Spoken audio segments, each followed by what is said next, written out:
Hi friends, welcome back to my channel. ഇന്ന് ഞാൻ നിങ്ങളുടെ മുന്നിൽ എത്തിയിരിക്കുന്നത് ഒരു എഗ്ഗ് കബാബ് റെസിപ്പി ആയിട്ടാണ്. വളരെ ഈസിയായി ഇനി 4 മണിക്കൊക്കെ നമുക്ക് ഉണ്ടാക്കാൻ പറ്റിയ ഒരു കബാബാണ്. അപ്പോൾ നമുക്ക് വീഡിയോയിലേക്ക് പോകാം. വീഡിയോയിലേക്ക് പോകുന്നതിന് മുമ്പായി ഇതുവരെയും എൻ്റെ ചാനൽ സബ്സ്ക്രൈബ് ചെയ്യാനും ഷെയർ ചെയ്യാനും ലൈക്ക് ചെയ്യാനും കമൻറ്റ് ചെയ്യാനും മറക്കരുത്. ഇന്ന് നമ്മളിവിടെ ഉണ്ടാക്കാൻ പോകുന്നത് എഗ്ഗ് കബാബാണ്.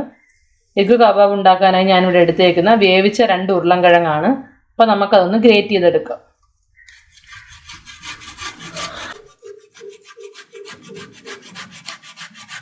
ഉരുളൻകിഴങ്ങ് നന്നായിട്ട് ഗ്രേറ്റ് ചെയ്ത് എടുത്തിട്ടുണ്ട്. ഇനി നമുക്ക് ഇതേപോലെ തന്നെ ഞാൻ ബോയിൽ ചെയ്ത 4 എഗ്ഗാണ് ഇതിനു വേണ്ടി എടുത്തേക്കുന്നത്. ബോയിൽ ചെയ്ത എഗ്ഗ് നമുക്കൊന്ന് ഗ്രേറ്റ് ചെയ്തെടുക്കാം.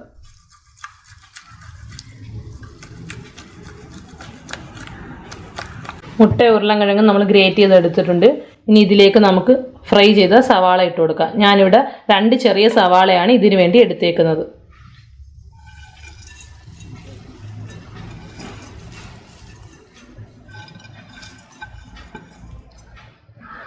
ഇനി ഇതിലേക്ക് 1 ടീസ്പൂൺ ഇഞ്ചിയും വെളുത്തുള്ളിയും ചതച്ചാണ് ഞാനിവിടെ എടുത്തേക്കുന്നത്. പേസ്റ്റ് ആയിട്ട് വേണമെങ്കിൽ നിങ്ങൾക്ക് എടുക്കാം. 2 പച്ചമുളക് ചെറുതായിട്ട് അരിഞ്ഞത്. ഇതിലേക്ക് കുറച്ച് കറിവേപ്പില. ഇനി ഇതിലേക്ക് 1 ടീസ്പൂൺ മുളക് പൊടി. ഇനി ഇതിലേക്ക് 1 ടീസ്പൂൺ ഗരം മസാല. ഇനി ഇതിലേക്ക് 1 ടീസ്പൂൺ കുരുമുളക് പൊടി. ഇതിലേക്ക് 1/2 ടീസ്പൂൺ മഞ്ഞൾപ്പൊടി. ഇതിലേക്ക് ആവശ്യത്തിന് ഉപ്പ്. ഇനി ഇത് നമുക്ക് നന്നായിട്ടൊന്ന് മിക്സ് ചെയ്തെടുക്കാം.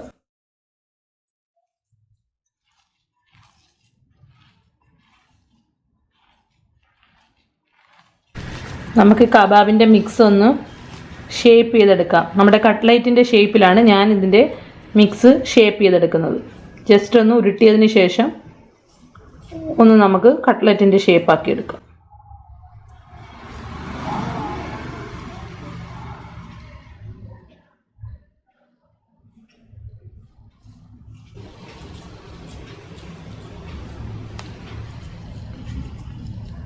ഇതേപോലെ ബാക്കിയുള്ളത് നമുക്ക് ഷേപ്പ് ചെയ്തെടുക്കാം. നമ്മുടെ എഗ് കബാബെല്ലാം നമ്മൾ ഷേപ്പ് ചെയ്തെടുത്തിട്ടുണ്ട്. ഇനി നമുക്ക് ഇത് ഫ്രൈ ചെയ്യാനുള്ള കോട്ടിങ് ചെയ്തെടുക്കാം. കബാബ് ബ്രെഡ് കോട്ടിങ് ചെയ്യാനായിട്ട് എഗ്ഗ് നമ്മളിവിടെ നന്നായിട്ട് അടിച്ചു വെച്ചിട്ടുണ്ട്. അതിലേക്ക് നമുക്ക് ഷേപ്പ് ചെയ്ത മുട്ടയുടെ കബാബ് മുക്കി കൊടുക്കാം.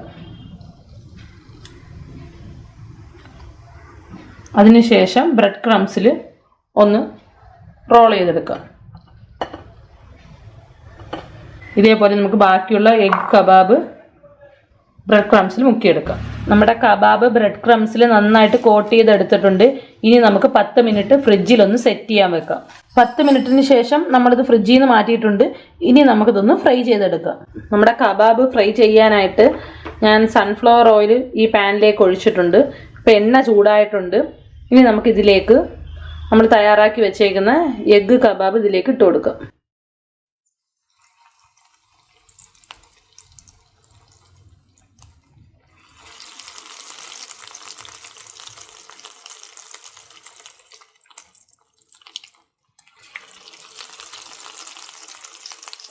നമ്മുടെ കബാബിൻ്റെ ഒരു സൈഡ് ഫ്രൈ ആയിട്ടുണ്ട്. നമുക്ക് ജസ്റ്റ് ഒന്ന് തിരിച്ചിട്ട് കൊടുക്കാം.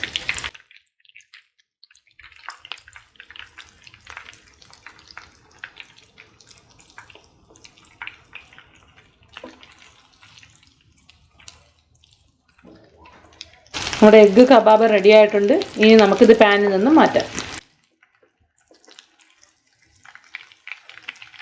ഇതേപോലെ നമുക്ക് ബാക്കിയുള്ള കബാബും ഇതേപോലെ ഫ്രൈ ചെയ്തെടുക്കാം.